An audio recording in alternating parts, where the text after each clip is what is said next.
What's up, YouTube? What's up? What's up? What's up with y'all guys and gals out there?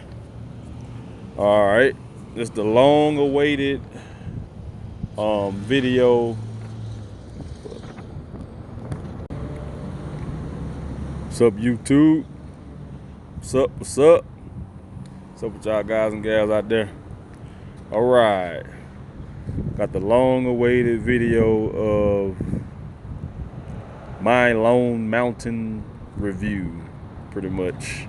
I'm about 2 years in, and I must say everything for the most part has been going relatively well. Okay, all right, so let me lift the hood on this bad baby. Get the hood up. All right, so in terms of repairs, I'm going to go through my list of repairs. I'm not doing general maintenance. Okay, I will not be speaking on general maintenance because we all know that's general maintenance that comes along with having a truck. I'm gonna speak mostly on the repairs and things that caused me issues, that I had to get fixed. So, all right. So starting from the top, we're gonna go with a oil pan and oil pressure sensor replacement. All right, that was by far my most expensive repair. That repair alone in total was about, if I'm not mistaken, I didn't look at if I could recall correctly, it was about $3,400 with a $350 tow bill, right? Okay, so what happened at Speedco in Jackson, Mississippi, they cracked my oil pan.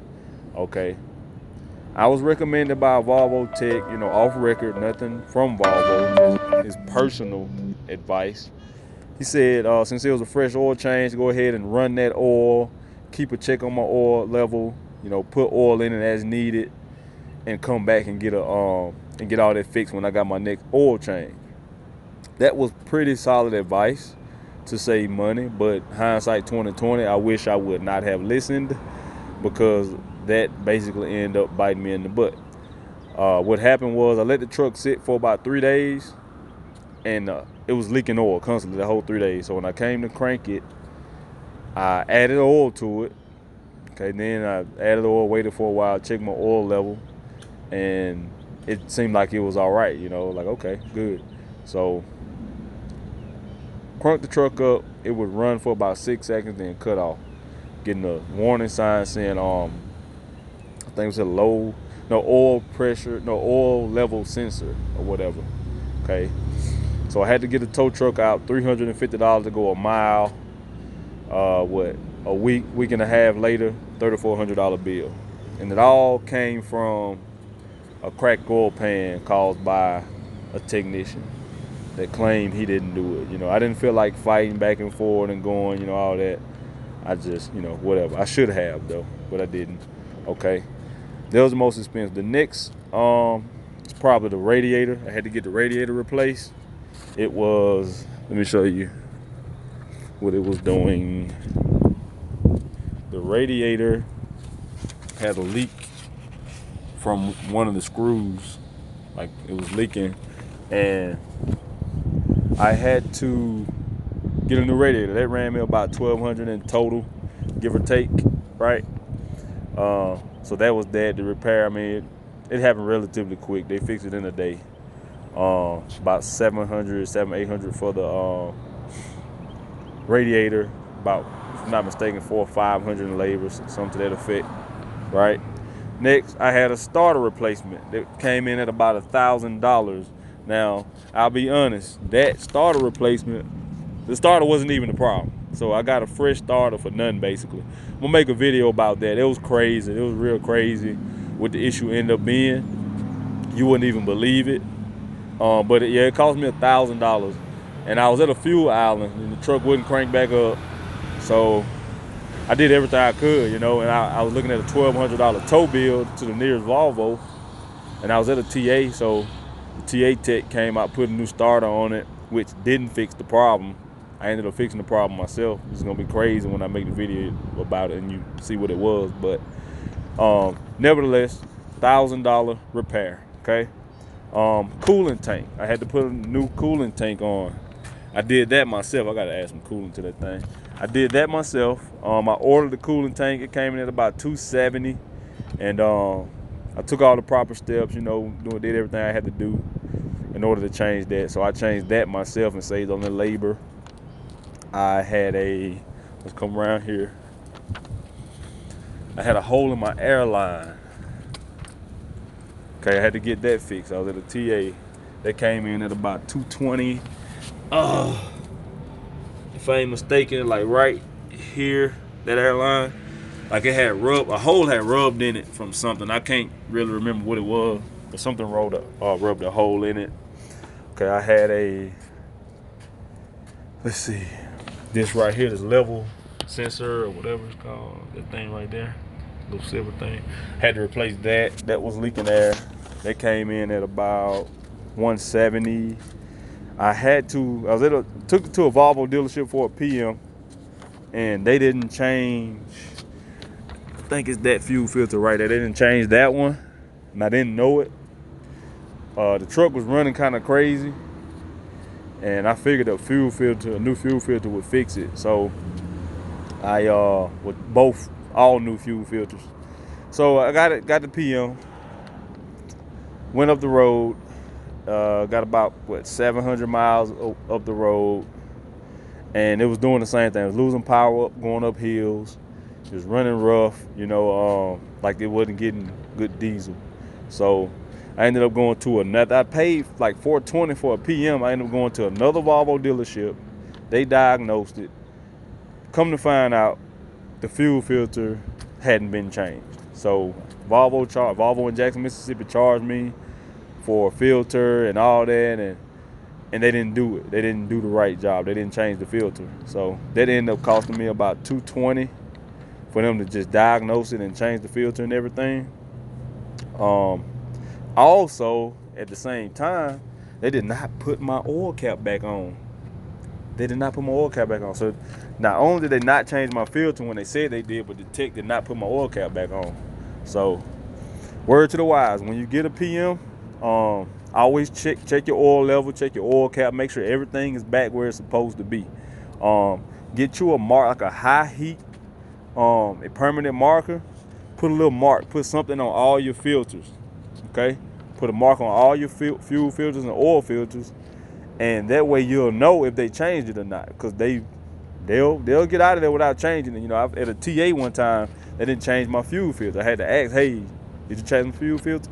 He had to come back and do it. So they will forget, or maybe sometimes just get lazy and just not do it, you know, thinking they can get away with it. I don't know. But yeah, that was about $220 to replace. Let's see what else. I replaced this. This is an air governor.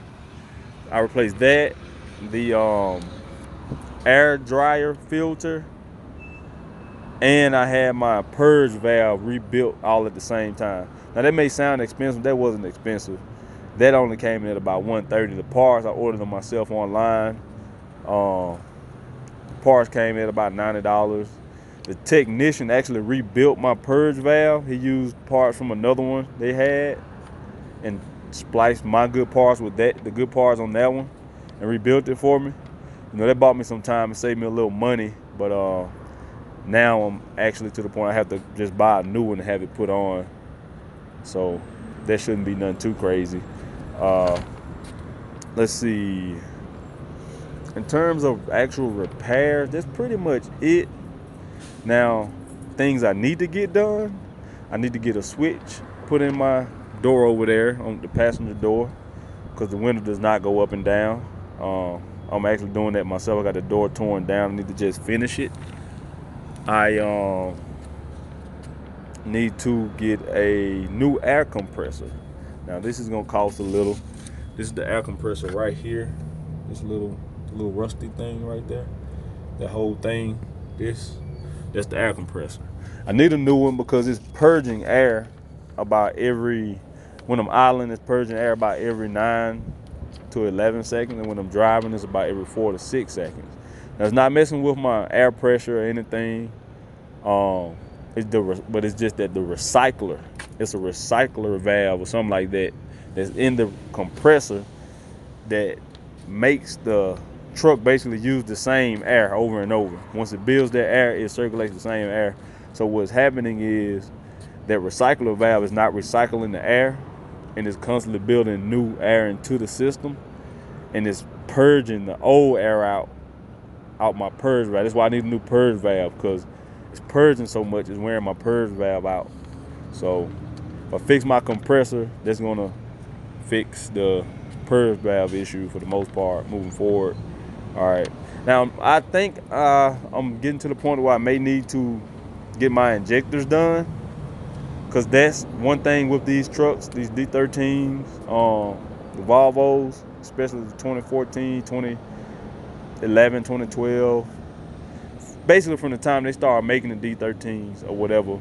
Now I don't know how the injectors are now in these, but up to about 2014, 15, 16-ish, if I'm not mistaken, you know, the injectors are a thing. So injectors and cups, because of how they engineered the engine, you have to change the cups when you change the injectors. I think in the D12 you could change them separately, but now you have to change both. So the cups go bad and the injectors go bad in these trucks. So I think I may be getting to that point, but I mean, I'm not just rearing to do it. It's about a $5,500 job, so I'm not just jumping up to just hurry up and do it, because I don't think I fully need it. But the one thing that's helped with that, I'll be honest, I'm using a fuel additive, right? And that fuel additive has worked wonders. And I'm gonna make a video speaking specifically about that. But I have basically no depth issues. Like that fuel additive really sorted out a lot of the problems I was having with this truck. Because at one point it was having to regen, and it was building a lot of soot and things like that. And I started using that fuel additive, it literally stopped, man. I'm talking about clear check engine lights and everything. So, you know, I most definitely recommend using fuel additive if you get the right one. Let's see. Now, this happened last week. A dude backed into me. A dude backed into me. Yes.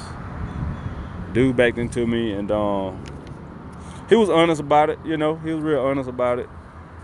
Left his information and stuff, and I got in contact with him. So now I actually need to get an estimate to get that fixed. The company's gonna cut a check or whatever. This hood alone, because you know the hood and the fender is all one big piece. I mean, online they start at like $2,000, you know, just that alone. So it's gonna be a pretty hefty size repair. But overall, I must admit I'm pleased with the performance of the truck. No major issues, you know, no major catastrophic failures of any sort.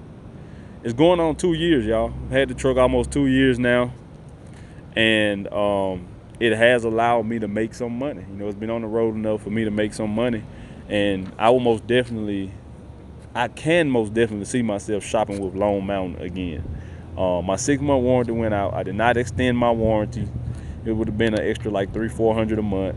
I opted to just keep that money to myself, and it has worked out in my favor, because, you know, within that time period, I've not had any major issues. If I would have had that warranty, I would have pretty much had it for nothing, you know, because I have not went through anything in which I needed it. So it was a gamble. It just worked out in my favor. Let's see.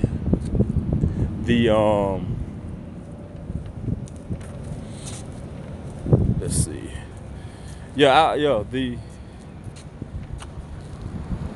Okay, I'm tripping. But yeah, I most definitely will probably be shopping with Lone Mountain again. I would recommend them. You know, if you get a relatively good truck and you maintain it the right way, you know, you'll be okay. Don't buy a truck that has obvious issues, you know, unless you're just trying to buy something cash and fix it up. So, yeah. But I want y'all to like, share, subscribe. hop in the comments if you got any questions about the truck, about Long Mountain, about anything, you know. Hop in the comments, you know, you can ask the questions. I'll leave my email in the comment section. The way y'all can reach me if you need to. Let's see. But yeah, that's pretty much it, y'all. 2014 Volvo 670. Oh, I gotta get that fixed. That is ugly. I need to get it washed too. So, yep, that's it. Until next time, y'all. Y'all be safe, be good, and remember to keep purpose in your actions. Peace.